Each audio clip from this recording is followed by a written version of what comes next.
BDSM and non-standard relationships, power exchange and polyamory, sacred sexuality and fetishes, as well as simply fun kink. You're listening to the Erotic Awakening Podcast Network.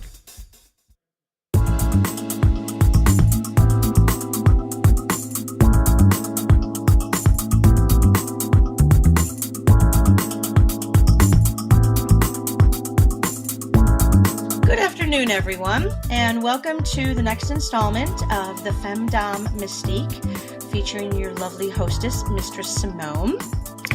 I'm glad that you guys have joined me this afternoon because I have my very first interviewee that's coming to the broadcast. Her name is Tammy Jo Eckhart, and I'm going to give you a little bit of a bio so you know who I'm interviewing, and then we're going to go straight into the interview.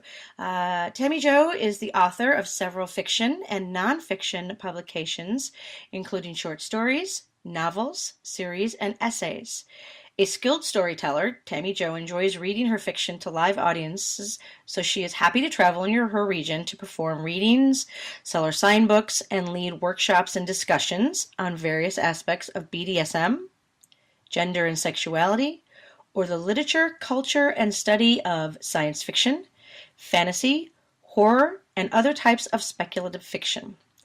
She earned her PhD in ancient history with minors in women's history and folklore in November 2007 from Indiana University in Bloomington. Uses both her scholarly knowledge and 12 years teaching experience in her reviewing, writing, and storytelling. She has consulted with authors and publishers on history matters for nonfiction and fiction works. She lives in Indiana as the head of her poly, kinky household. She has a husband of 22 years and a slave of 15 years, both of whom she loves dearly and manages daily. Welcome, Tammy Jo, to the Femme Domme Mystique show. Thank you for having me. What an impressive bio. Thank you. I'm so jealous of some of those things. I love the PhD in ancient history. And I also enjoy the that you manage your household daily. Yeah, that can be quite a bit of effort depending on the day and the week. Or the boys' moods? My slave is very easygoing. He's a very mature, capable individual. My husband has a tendency to be a bit more erratic and disorganized. So, yeah, challenging, boy, really. Yeah. Yeah, it's challenging. Would you mind giving my listeners a short synopsis of the Femdom DS principles in your life and how you got started in the Femdom lifestyle? Sure.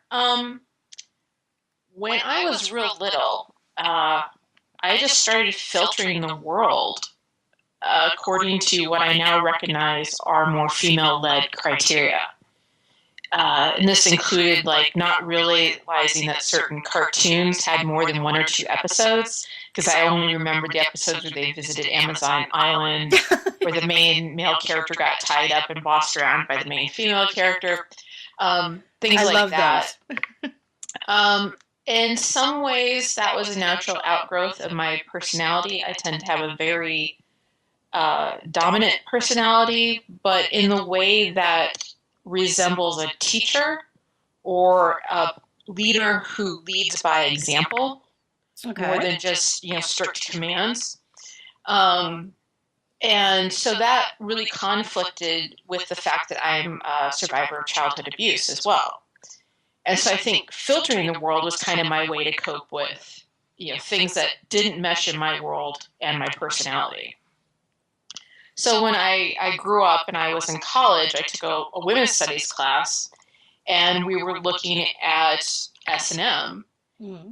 And in my research in it, I discovered there were other women who, like me, really felt more comfortable being in control, which is not necessarily what the women's studies professor wanted us to focus on. But once I had the evidence, I've always been the mistress of the obvious. I gather my evidence and I give it to you, and you have no room left to argue. I love that. I'm so going to steal that. Actually, one of my professors at Columbia University gave me that title after a series of papers I wrote, because he said it was just, there's no wiggle room. He couldn't wiggle. It was just so tightly done. So I accepted that as a compliment. So you make your case, and there's no room for them to wiggle out of it. This is what we're going with. Yeah. I'm a big evidence sort of person. So when I went to Columbia, after I was married, we had been having an interest in BDSM. And we joined the communities there. We joined Oil and Spiegel Society. We were there right as the Apple Munch began. I was part of the first group of people who founded Conversio Virium on Columbia University campus. And so, I started to learn, and I did sort of, I guess, what's now an old-fashioned route to learning, in that I apprenticed. Yes, it is. I did the same thing. That's the youngsters nowadays don't do that very often. Yeah, so I found both men and women who had skills that I wanted to acquire, and they taught me as one taught to another. And, and I learned that way. And in New York City, there wasn't a strict division between orientations, at least not in the communities I was part of. And so I never really developed this strict, like, this is how male dominants behave, and this is how female dominants behave, but more, this is how dominants should behave. Correct. I had the same experience in Chicago. I wonder if that is indicative of large demographical cities. It might be, because you get, like, so many different communities, you could be really insular, and learn, like, no, this is the one way, but on the other hand, I noticed, at least in New York, these sub-communities oftentimes got together. Yes. Because, you just pull resources, pull speakers, pull knowledge. And so, it kind of felt like you need to be open to learning from everybody.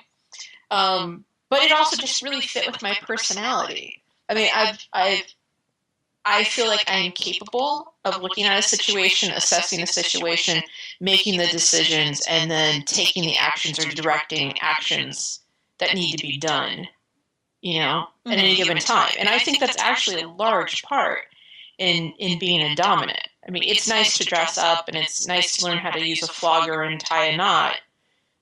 But at least for me, for the DS, it's really a matter of being willing to take on that level of responsibility and take it on competently, that matter. I would agree with that, and I believe that you're on the right track in regards to a 24/7 or even a consistent DS femdom relationship. It's not necessarily all about the play and dressing up, which as a pro-dom, that's my main focus. Mm-hmm. But in my lifestyle household, that's not my main focus. It's more of taking on the responsibility of, are you eating right? This needs to be done in the house. The laundry needs to be done. Taking on that responsibility that you mentioned, that's more of managing the household daily, is more about what the dom is about and what we do. Yeah, and I think in a lot of ways, we raise women to be able to take on this role. Because in some regards, it's not unsimilar to being a very skilled mother. Being able to manage everyone and everything and thinking about people, minus the idea that you're serving others. Realizing that, no, you're not there to take care of others, really. You're there to help them take care of everything. You're overseeing everything, not just one person's need or one child's need or one, you have to look at the big picture. And so I think it's interesting that we sort of also at the same time raise mothers to be kind of submissive to their children and cater to their children. And I think being a femdom is like all the best parts of motherhood without the being walked over parts that I've observed in my own, among my sisters and stuff. Agree. I want to touch back on something you just said, in that we raise women to take on this role. can you expound a little bit on that and how it may affect current feminist views, especially in those women who are interested in becoming a lifestyle dominant and realize that it's a lot more work and it's a lot more household management, traditional role than they may expect? Yeah. Well, let me start by saying I think our society is schizophrenic when it comes to gender roles. We tend to teach people contradictory things. And so we teach women they must be competent and capable and empathetic and be able to lead and be strong. And yet at the same time, we teach them that they're less than men, that they're not worth as much as men in the workplace, that they're really only their bodies are what matter, their reproduction is all that matters. And so these are kind of these contradictory messages. And I think being a female dominant is about seeing the contradictions and making choices about what works for you. And I think that fits perfectly with feminism, which really should be about being empowered to make choices. And so I think a lot of people, particularly who are raised on pornography or fiction, they look at what are really a series of scenes, and they think that's life. Mm-hmm. Because publishers believe that people will not be interested in everyday life. They're interested in the scenes of that life. And so, especially when women can get into it, I believe that they can feel burnt out very quickly. If you're trying to maintain a certain image of being in a scene at all times, it will wear emotionally and psychologically on you. And that buys into sort of a non-gendered idea we have of dominance or tops, which is that they're always strong, always in control of their emotions. They're a little very stoic, sometimes cold, sometimes mean. And I'm not sure if that's part of female nature, let alone, I would argue it's also not part of male nature to be that way all the time. And so it's really easy to get burned out. I've met a lot more female dominants who suffer from burnout than male dominants. So let me add, I have met plenty of male dominants who burn out. Because, if we don't say that, they're all going to get upset that they get tired too. Yeah. And also, I don't want them to think that somehow this is just a woman problem. No, and it's not. It's a person. It's hard to be. People are multifaceted, and yes, and I find that dominance a very good point there, and in regards to burnout, that a lot of people I have encountered across the community think it's very easy to be a dominant and in control and monitor things on a consistent daily basis, not realizing, like you said, that it is very difficult and takes a lot of energy, and both genders can get burnt out very quickly. As a professional dom, I do agree with you that always having to be in scene and wearing the outfits and in play mode is very exhausting, and combining the pro and the lifestyle can be very, very draining, and self-care is very important. What do you find that works for you for self-care in preventing burnout? For me, it was learning my own limits and learning that it was okay to have these limits. When I first started off, the focus was very much on only the bottom, only the submissive has limits. You have to respect those limits. You have to give aftercare to the bottom, to the submissive. And no one talked about tops having limits, dominance needing aftercare. And it was easy to feel like you were weak. If your partner expressed an image, best example from my real life, I had a partner whom I was with for about, I want to say 8 months. And the last 2 months we were together, he decided that he really wanted to be more micromanaged in his everyday life. And I was willing to try that. And then after 2 months of it, he got really sick of it, turned around and said to me, "You've been abusing me. Because you've been trying to control my life." Oh, Lord. And it just shocked me Mm-hmm. because I had never had really an interest in micromanaging him. Even at the subtle level I felt that we were doing, which is like he had to check in like a couple of times every day. He had to drop by the house once a day. You know, he had to write at least a page every day. You know, that sort of stuff. These were all things he wanted to do. And I learned from that if my reaction to something is no, then that needs to be my reaction to something. Right. You know, I need to be able to say no. Because that's a really fast way to burn yourself out, is to agree to something that you really can't get behind. Agree. And micromanaging is extremely energetically and physically draining on the top especially. Because if you commit to that, you're going to have to follow through as a good Dom. You're going to have to follow through if you agree to it, and then realize that maybe this isn't working. You need to have the ability to say no. Yeah, I think having too many rules is also a great way to burn out. We have a very short list of rules. We originally had a 7-page, 8-page contract we signed. We now have a 2-sentence contract that we've been under for, I want to say, 7 years. I love that.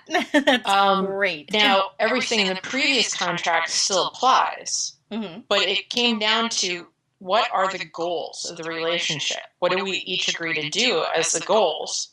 On the other hand, I think it's kind of a ridiculously overpowered for me sort of contract because it doesn't lay out, you know, all the limits, but I'm not stupid. We've been together long enough. I know the limits. Right. So it's not the sort of thing I'd recommend anyone else do, but I generally say if you can't remember and list your rules in 5 minutes, you probably have too many rules. I agree. I think a contract is a great thing. We do stress that in our lifestyle, especially for 24/7s, collaring. But I think that, like you said, 7 to 8 page is ridiculous. The more complex you're going to make it, the more confused all parties are going to get. And I don't know if you remember, there was this thing like 10, 15 years ago, I want to say, going around the internet, like this whole like list of rules for slaves. It was something like 101 rules or something. I remember that. And I'm thinking, okay, can the dominant even list these rules? And number two, that's like controlling my life at that point. Right. I'm not the one who signed on to have my life, you know, have someone else have authority over my life. Right. Do I really want to give these rules authority over my life? And the answer for me is hell no. Correct. I agree 100% with that. I do want to ask a question, not to switch gears, because I like where we're going, but I do want to go back to, you had mentioned earlier pornography, Mm-hmm. and in relation to femdom. How do you feel that the current state of the fetish pornography influences possible submissives in approaching us, and does it change what they expect? Well, I know it's not too popular these days in kink media, shall we say, to draw distinctions between pornography and erotica and things of that nature. But this is me being an ancient historian. That's okay. Go right ahead. You know, pornography is the writing of whores. Okay? The point of pornography is to turn someone on to make money. And I would say that a lot of pornography is very objectifying to everyone in the pornography. And so there's nothing wrong with that if that's what you want to do and that's your goal. But if you approach that thinking that what you're seeing is not a fantasy and you think it's real life, you're probably going to be really seriously misled, because I notice the women in pornography tend to be large-breasted, narrow waist, always in high heels. You know, they are very much embodiment of the fetish desires. And that's great if you understand it's a fantasy. Correct. I think, unfortunately, there seems to be increasing numbers of people who are really unable to distinguish between fantasy and reality. You can blame it on so-called reality TV if you want to, in part.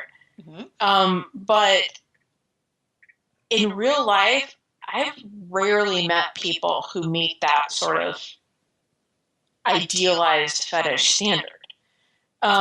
Agreed. And so I think I get messages from men where it will be like a list. These are things I want to have done. Or these are the sorts of things I've seen in movies or clips or whatever. These are things I want to have done, and I'm a slave. And it's like, well, and this is me, pet peeve. You're not a slave if you're just by yourself. Correct. It's a relationship. It's a relationship. And and if you're coming to me saying this is how I will be a slave, you're not really allowing any sort of relationship to be developed. Correct. So you're really saying this is my fetish. This is how I want it to be enacted. I'm kind of wandering. I apologize for that. No, that's a great way to put it, and it bears into the question. So continue, please. But yeah. So for me, I think pornography is great and fine and dandy, and so is erotica, as long as people realize that these are fantasies. I know when I write, and sometimes, well, a lot of times people call what I write erotic. I have mixed feelings about that myself. But I'm very focused on relationship and emotions. And I try to present those as honestly and realistically as I can. If you were the captain of a spaceship in the 32nd century doing X, Y, and Z, how might you react? If you are, living on the plains around the Black Sea in Bronze Age period, and you had a slave, how would you react? I try to make it honest in that sense. I have noticed, as an aside, that there seems to be a small trend in some pornography to be more realistic. And so I think that's sort of then moving itself out of pure fantasy into trying to educate. Which is wonderful. I do agree with you on that. I think that your concept of how you write your fiction, combining your your degree and your lifestyle, is wonderful. Let's segue now a little bit into your writing, which I have started reading some of your books, and I'm enjoying them. The At Her Feet is wonderful. Can you tell me a little bit about how you got started in writing fiction, especially femdom fiction? I've always written. My first quote-unquote published little book was when I was in kindergarten, and we had to write a story, and I wrote a story that, in hindsight, should have scared the crap out of my teachers, because it was basically a horror story about a ghost. And so I was just writing at levels that were well beyond what I should have done. But after we moved to New York City, I started writing as a way to just kind of explore what I was interested in and to deal with some emotional things. And I was part of this group at Columbia called Conversio Virium, and we had some published authors come out, and one of them was Cecilia Tan, who's the publisher of Circulate Press. And I sent her a short story, just, what the heck. If you never submit anything, you will 100% of the time never get it published. Yeah, good point. Something I should remember as a writer. And she liked it, and she liked it so much that she said, you should talk to Richard Casack, who was a huge publisher who lived in New York City at the time. And I sent him a query and sent him some stories, and he wrote back and said, I want to put out some books. And so my first 2 books were with Masquerade Books. Masquerade's no longer around. That's what I thought.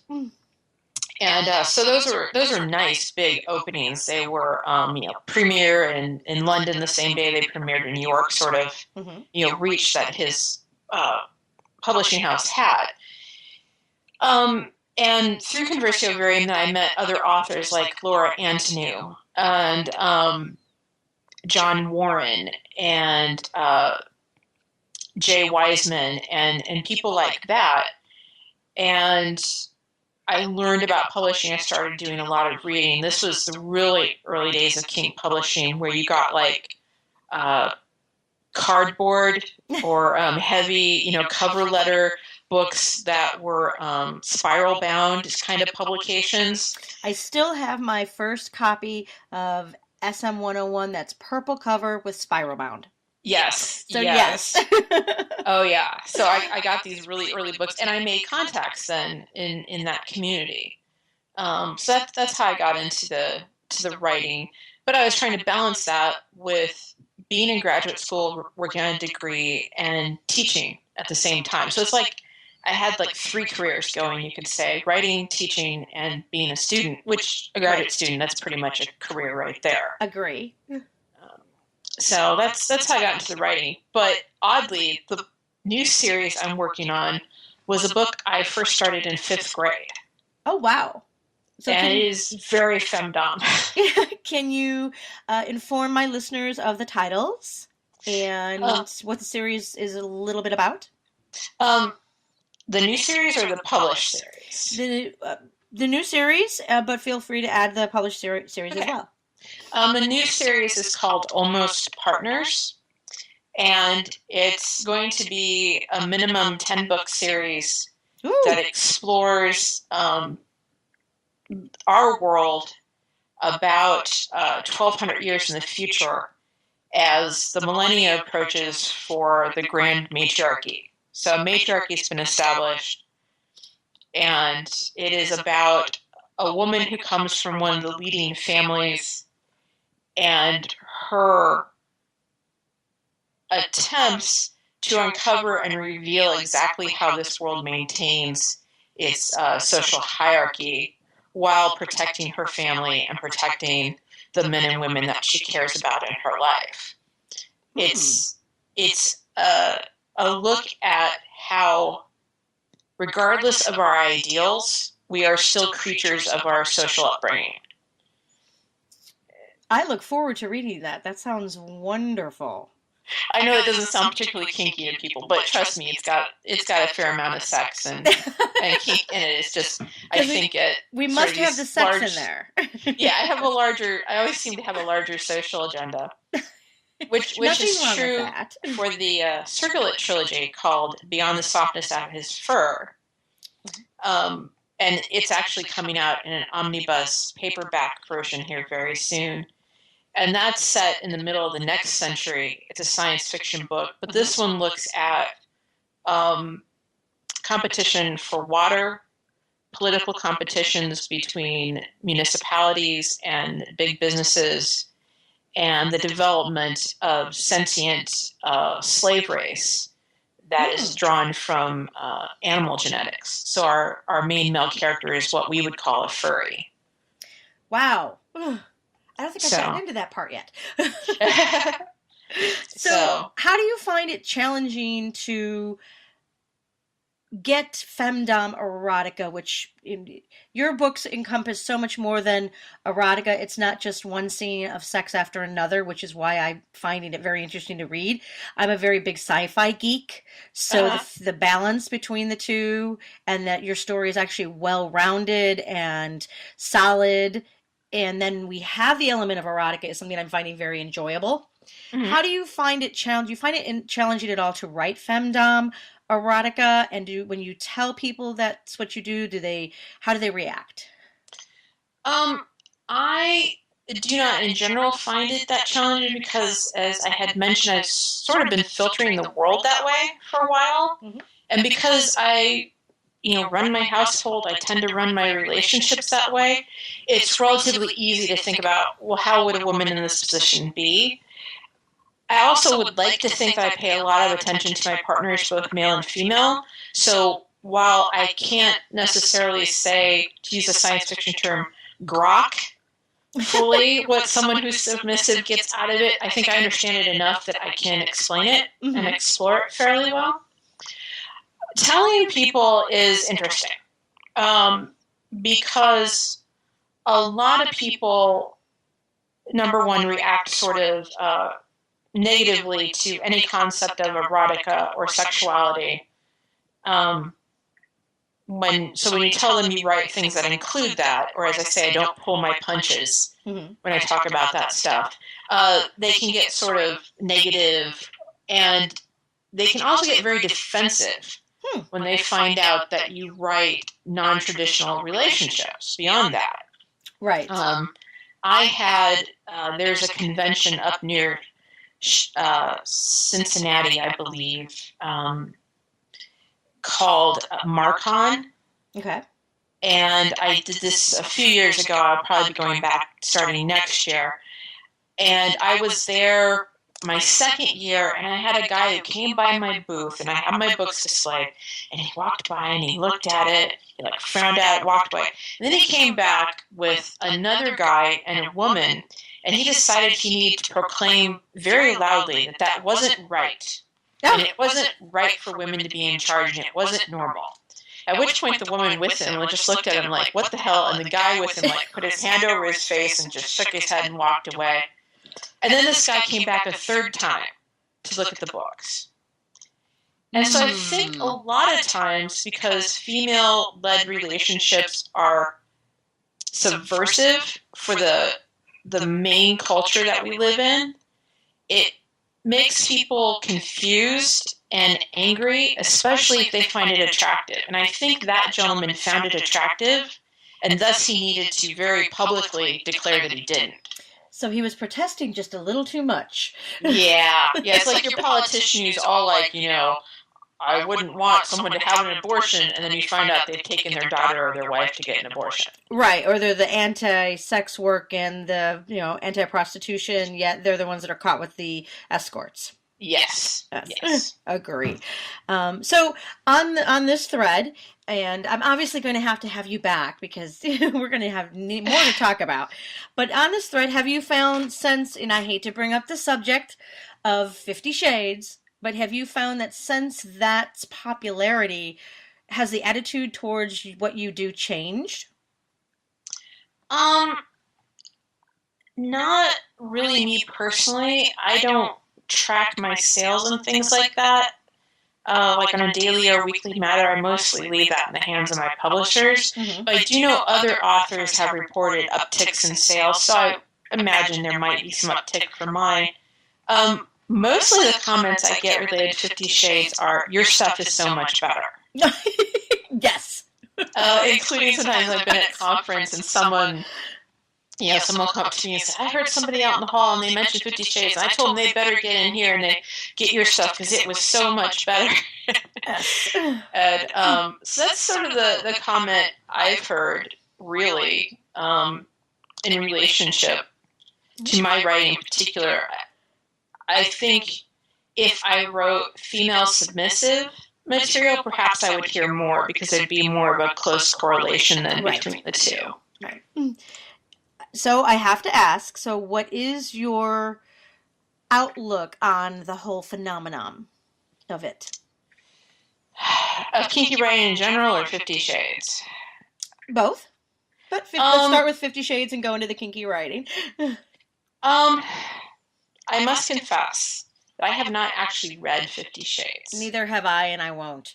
Because I have read enough pieces of it and have talked to enough people whose work I respect, either as human sexuality educators, psychologists, or authors, to know that this book would just probably piss me off to no end. Exactly. I am not its target audience.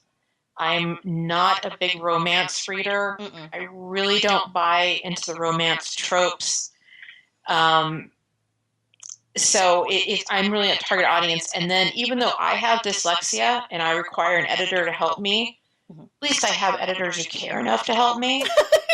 Excuse me. But thank you for going there. I would be so embarrassed to be associated as an editor simply because it'd be like, and I didn't care enough to do anything. Right. I'm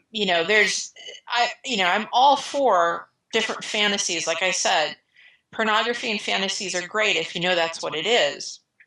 But in terms of literature, I think there should be standards. I agree. That we have.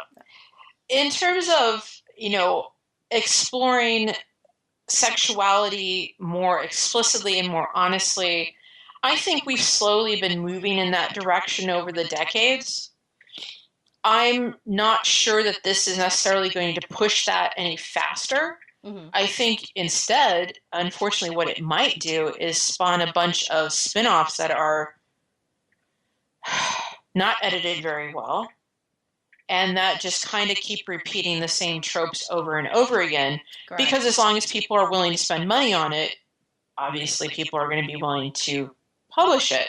Right. I am part of this. Romance does so well. Yeah, I think in part, and I also think because it's one of a very limited amount of types of literature that we tell women it's okay to read and that they should read. Mm-hmm. You'd mentioned you were a big science fiction geek. Oh, yeah. Well, even just a few decades ago, even now at science fiction conventions, there are women and girls who are told you shouldn't be here, you shouldn't read this. Yes, Cecilia and I have actually had conversations about that. I usually go to Aresia, and not to get off on a sidetrack, because we're showing our geekiness, but I have a girlfriend in Boston who was the chair of Aresia. She was very adamant about getting women in to speak and women authors, and we've had a discussion about how women are still portrayed in science fiction, and they're still portrayed as lesser creatures and in positions of submission. Mm-hmm. Even in where they're supposed to be strong characters. But that's another thing we can talk about for hours. yeah, that might be another topic. That's another topic. We are getting close to running out of time. I would like to segue back, if possible, into your femdom mm-hmm. and your household. And just ask a few fun questions. Sure. One is, so what is the most challenging aspect of running a poly-kinky household you've come across? The biggest challenge is getting people to realize they have to take responsibility for their part in the family. It's very easy in a poly household for people to kind of circulate around one or two members of it. And so currently we kind of function as a single point triangle where I am the focal point mm-hmm. and my husband engages with me and my slave engages with me. And they do now engage with each other, just not in any sort of romantic or sexual way. But there are still times where one of them will say, he did this or he does this and annoys me. And I've had to say, and go tell him. You're telling me instead of him why? Yeah. Yeah, and I think because I am the head, they kind of expect me to do everything. It's kind of like that bad mommy, the weaker mommy version. Mm-hmm. Your mommy's going to take care of everything instead of mommy's going to oversee everything. It's mommy will just do everything. I model. Understand and that can be really easy to fall into, especially if that's what you saw when you were raised. Mm-hmm. And so that's been the big challenging thing. The secondary challenging thing is time management. Mm-hmm. And this was more of an issue when I had more partners. There was a time in my life when I had a husband, a slave, and then 2 trainees at the same time. And so there were 5 of us in the household. And oddly, it required a lot of time management. That was probably the time in my life when I was the most happy as well. Because it's like anything I wanted or interested in, I had, a conspirator, a co-conspirator. Right. That I could do it with. I had my female trainee and we would go do our things. And then I had a male trainee. And so it was sort of like the new energy with him and all that stuff. And then I had my slave who was there and could, help me with other things. And I had my husband for other things. And that was just a matter of managing time. And I think for many poly people, that's the really big challenge is time management. A lot of people say jealousy. That really hasn't been a problem for us. for some reason. I understand that. I think it all is about communication and personality fit. With my household, it's definitely time management. Mm-hmm. I have my husband, and I have my male slave, my male sissy, and 2 female girls. And time management is a big thing. And I get very overwhelmed at times because I'm trying to juggle so many balls. And not in a fun way. Listeners, not in a fun way. So, on that same topic, what is your favorite thing about the female dynamic? This might sound a little funny, but it is so easy to do femdom in public. It is so easy to do it. Agreed. Because basically, you're just slightly subverting traditional gentlemanly and ladylike behavior. Mm-hmm. I've had so many people compliment me at kink events or even non-kink events about how well behaved my slave is and how attentive he is, and because they'll see him opening doors or carrying packages or whispering to me and fetching me things, things of that nature, standing slightly behind me,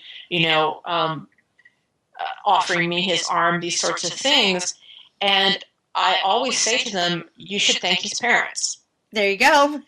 He came to me like 80% of his manners, and all we had to do, I should say, is just kind of tweak them. We gave them a different motive. The opening door wasn't because I'm weak. The opening door is because I deserve to be escorted in like a queen. Correct. The carrying package is because then my hands are free to do other things with. Mm-hmm. And, he's got more upper body strength. Ain't gonna lie, there are biological differences. Yes, there are. And I just get the benefit of them.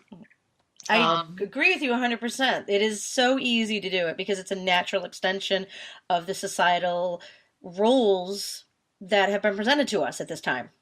Yeah, and I always surprised when people go, "Well, I just wouldn't know how to treat him in public," and I'm like, "Really? Tell him to open the damn door." Exactly. Tell him to open the damn door. I mean, part of what I have a problem with, and again, we're getting off topic, is I am so used to, as a professional dom, doing what my client wants. Mm-hmm. And taking care of everything and managing the entire scene from A to Z. That in my private life, when I go out with, say, my husband or my slave, I still am in that micromanaging, doing everything role. So I'll get out of the car, I'll start carrying the packages, and both of them are looking at me like, "What are you doing?" Yeah. So I've actually had to learn a little bit more patience and wait for one of them to come around and open the door. And wait for them to hold the door for me so I can walk through, because I'm so used to bullying through and doing it. Yeah, and I think that is a challenge for female dominance in particular. We're oftentimes, one of the schizophrenic ways we're raised is you do everything. You have to be able to do everything, capable of doing everything, and just do it. Mm-hmm. And the problem is that if someone wants to be your slave and they want to offer you service, they can't give you service unless the opportunities are there. Right. But that means, in effect, giving up a little bit of control and providing those opportunities for service. The first time my slave did anything for me in the kitchen, and this is really funny, you're going to enjoy this. I'd been training him for about 3 months at that point, and he had seen my other slave, get me something from the kitchen, and he'd never been allowed. And I just let my female trainee go. We figured out that she really wasn't slave material. She's more service top. Mm-hmm. And so I, helped her learn more about that and sent her off for my blessing. I believe that she's quite happy now in that role. But he asked me if he could get me something from the kitchen, and I said, sure. So I put him in the kitchen, and I'm standing at the edge of the kitchen and watching him like a hawk, while all he does is make a sandwich. And, and to me, that was an eye-opening experience. It's like, what am I doing? Right. Either I trust him or I don't. Right. But letting go of that level of micromanagement of control can be quite a challenge. And it sounds really contradictory, too, because it does. we think the dominant and the top has to be in control all the time. Right. It's very challenging and something that I've had to learn, because basically a professional dom is a service top. I can see that. That's what we do. People seem to think that, they come to us and we do whatever we want. Well, no, we're there to engage with our clients on the fetishes that we both enjoy. Yeah. And if someone comes to me and doesn't like X, I'm not going to do X, even if I enjoy it, because that's not what the power exchange about. But it does. In my own life, it took quite a bit of time to get used to letting go and letting them take care of things. And I'm still working on it. So I'd like to wrap up a little bit with any last words that you would like to share for my listeners, and how may they contact you and find these delightful books to read? Well, my final words are basically try to figure out what works for you. It's great to have different models that you build from, but you really have to take the time and figure out what works for you. And that could take 2 to 5 years, frankly, to figure out what works for you. And that might change as your partners change and as, you grow older and get more experiences. And I have a website.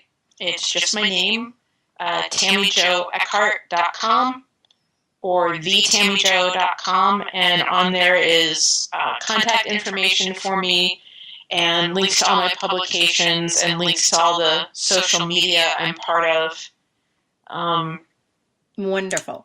Now your book is coming out from Circlet again? Soon. Okay. I'm told soon. I should have my hands on my author physical copies of it soon. They can also buy all 3 of the books as ebooks. Those are listed on my website, but it'll be out in one single paperback, large paperback. And for my listeners, the title again? Beyond the Softness of His Fur. And I'm reading it, and it's so delightful so far. I haven't got in depth in it, but I'm having a great time reading it. I would like to have you back with your slave if you would love to, so we could have the 2 of you together. Yeah, some weekend or some evening when I force him to have a real job and then come home and slave as well. So. It sounds like a deal to me. hubby's at work right now, so I understand that. But I had a wonderful time, and I would love to have you back. I had a great time talking with you. And again, you can find Tammy Jo at TammyJoEckhart.com. That is ECKHART. I'm sure if they do a search for you, they can find you. Yep. And I appreciate you coming on to Femme Domme Mystique. Thank you very much for your time today, Tammy Jo. Thank you so much for having me. It was a delight. Listeners, I hope you enjoyed this issue of Femme Domme Mystique. We've covered quite a bit. I highly recommend her books. I'm enjoying them greatly. And if you are interested in the femdom dynamic, this is a very good way to learn about it. Plus, they're very entertaining. I hope you enjoyed my guest. And this ends this installment of Femme Domme Mystique. Again, get on your knees and say thank you.